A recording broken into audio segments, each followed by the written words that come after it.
Sushupti. Sushupti, according to Mandukya Upanishad, the Exalted One mention it as a state which is beyond the waking and the dream. But it's the doorway to both of them. It is the source for the dream as well as the waking state. Sushupti state has got great significance. From the yogic point of view, the yogis, they always strive to remain into the Sushupti state with complete awareness. Why? Because when one generally transcends into the Sushupti state, the awareness is confined within itself. There is nothing that you can perceive, nothing that you can interact. There are no dreams, nothing. It is only oneness. It's almost like approximating the cosmic mind, approximating the true self, the dreamless state, Sushupti. That is why yogis, through their efforts, different endeavors, struggle to remain aware in the state of Sushupti. Let's see what the mantra conveys to us in its own words. Yatra supta na kanchana kamam kamyate. Sushupti is a state of sleep market, where there is no desire, no urge that is rising. Na kanchan swapnam pashyati tat sushuptam. In the state of such sleep, there is nothing that you can cite in the form of a dream. Sushupta sthana eki bhutah pragyan ghanaha. In the domain of Sushupti, there is oneness. There is no two. Because the observer and anything being observed, they don't exist. So therefore, it is oneness. We even term the state of Sushupti as the unconscious state, Achetan Avastha, where there are no two.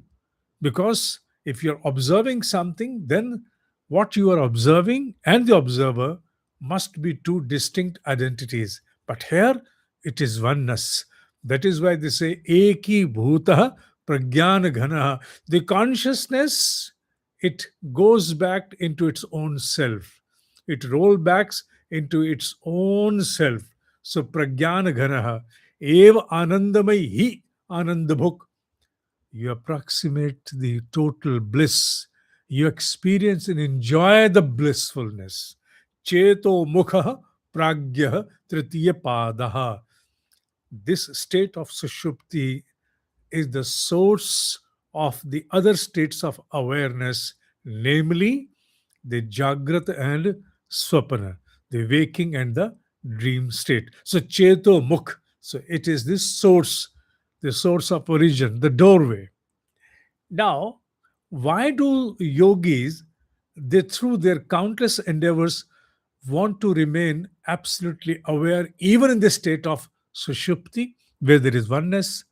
Because they want to experience all that what transpires in that state, whatever interaction one would have with the cosmic dimension, in whatsoever form, they want to be an observer to that. And it is not easily possible because one has lost the awareness of anything which is distinct, which is dual. Duality is almost dissolved. In the dissolution of duality, how can you see anything happening? But yogis wants to strive, struggle through different attempts and remain wake to see what happens into that. It's like trying to jump into the black hole and see what exactly is happening over there. Something similar to that. It is also believed that the state of Sushupti is the source of all manifestation. That is why there is a specific term which has been assigned to a spiritual practice that is known as Sushupti Yoga. Whatever you have to manifest, if you somehow are able to push it, push your objective, your intention into the dimension of Sushupti, shall manifest for with certitude. That is the spiritual technique which many people try to master by transcending into sleep through yoga nidra. So that even though that the awareness shall be lost, one should become totally oblivion to that awareness, the state of awareness in Sushupti, yet move into that, transcend into that with a strong intention. I must bring it to your notice over here that people who meditate regularly, the meditators, they experience the state of sushupti even when they are in the spell of their meditation.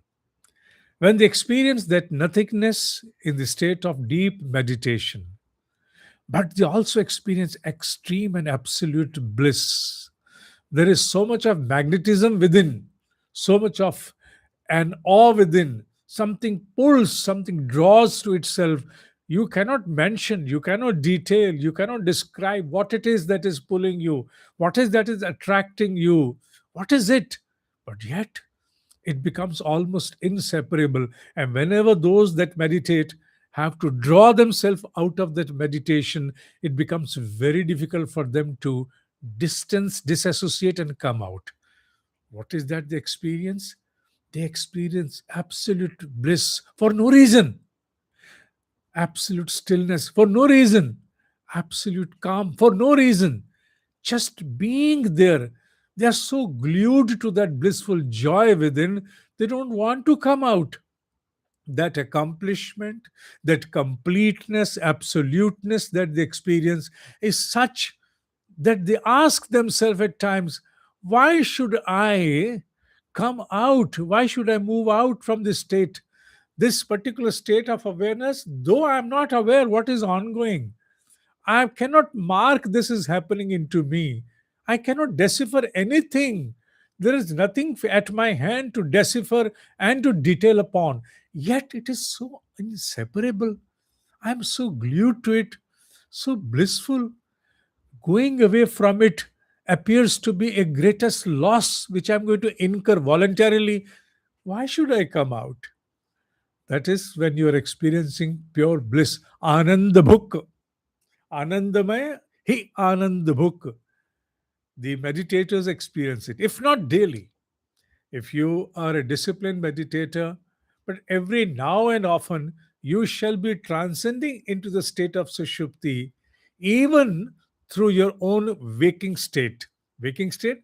Well, when you are entering into the state of meditation, you are into the waking state. And from there on, directly you can transcend into Sushupti, where there is thoughtlessness and absolute bliss. Meditators initially they go into the state of Sushupti and they come out. It's with the perfect yogis that they evolve to such an extent that they can retain that blissfulness even after coming out of that state of meditation. That blissfulness for them becomes something which stays with them as inseparable. With us, it is like an interlude that we experience from waking to sushupti as a bliss.